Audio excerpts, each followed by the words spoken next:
The first is Syria, where the Assad regime has suffered its biggest blow so far in the country's civil war.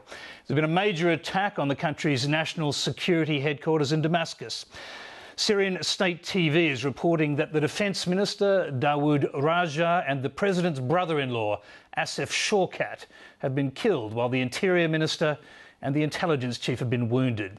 The Free Syrian Army and the Islamist group Liwa al-Islam have both, claimed responsibility for the attack. And just a few minutes ago, there were reports that 5 explosions have been heard near a Damascus military base. Middle East correspondent Matt Brown reports. The fighting in Damascus is moving closer to the heart of the capital and the heart of the regime. Yesterday, rebels were gaining strength in the city's south. Now they're also waging battles in the north. The clash is now within the downtown of Damascus, 2-3 minutes away from the presidential palace where Bashar Assad used to live. He is not living there now, he is hiding somewhere. And the Syrian revolution will continue until the victory. This unverified footage reportedly shows an army barracks on fire near the presidential palace. And Syrian state TV says a suicide bomber has attacked a national security building, striking a major blow against the regime, killing the defence minister. The Free Syrian Army says it's involved in an all-out offensive to take the capital, a claim the regime denies.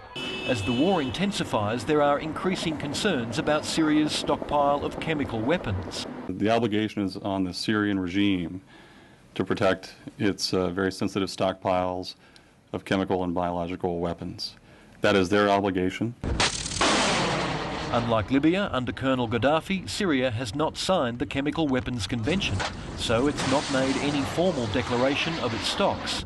Syria's neighbours and the West believe the scale and scope of the program is so large that securing the weapons will be difficult if the regime falls. From quite a number of sources that they not only have chemical weapons, but they have fairly advanced chemical weapons, binary nerve gas, cluster munitions with nerve gas and chemical weapons, and the possibility at least of development in biological weapons, although that's never been confirmed. Yesterday, the most high-profile defector from Syria said he had no doubt the Assad regime would use chemical weapons if the rebels continue to close in. But a respected analyst, Anthony Cordesman from the Centre for Strategic and International Studies, says using chemical weapons comes with its own risks. If you are, for example, using it against an exposed enemy unit, that was one thing. If you're trying to use it in an urban area, not only are you almost certain to kill large numbers of civilians, but the political outcry, the ability to sustain international support, is very limited. And we do need to remember that, for example, a key ally to Syria like Iran can scarcely tell its own people that it is defending a regime which uses chemical weapons. The United Nations is trying to find a diplomatic solution before the crisis gets even further out of hand. The Secretary-General, Ban Ki-moon, is in Beijing trying to convince China to support Western resolutions on Syria. While he's made some progress, his predecessor, Special Envoy Kofi Annan, appears to have had less success on a similar mission to Moscow. Russia's refusing to back a resolution which could potentially allow the use of military force, although Moscow says it's still possible to reach a consensus.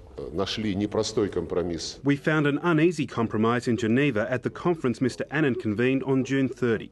The Geneva document is a consensus one, and I don't see why we could not agree on the same basis in the Security Council.